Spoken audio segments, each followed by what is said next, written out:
ایک ماں کا واقعہ، پرانی اور نئی ماں کا واقعہ، مکمل ویڈیو ضرور سنیے گا۔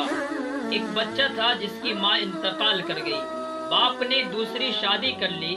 کچھ وقت کے بعد باپ نے پوچھا کہ بیٹا یہ بتاؤ کہ تمہاری پرانی والی ماں اچھی تھی یا نئی والی ماں اچھی ہے؟ بیٹے نے جواب دیا کہ میرے والد محترم، جو میری ماں پرانی تھی وہ جھوٹ بولتی تھی، لیکن نئی والی ماں سچ بولتی ہے۔ باپ نے کہا وہ کیسے؟ بیٹے نے جواب دیا کہ جو پرانی والی ماں تھی وہ کہا کرتی تھی اگر تم بدمعاشی کرو گے، شیطانی کرو گے تو کھانا نہیں دوں گی، لیکن جب کھانے کا وقت ہوتا تو ماں ہاتھ منہ دھلوا کر اپنے ہاتھوں سے کھانا کھلاتی تھی۔ لیکن نئی والی ماں کہتی ہے کہ اگر تم بدمعاشی کرو گے یا شیطانی کرو گے تو میں تمہیں کھانا نہیں دوں گی۔ آج صبح سے میں بھوکا ہوں اور کچھ بھی نہیں کھایا ہوں۔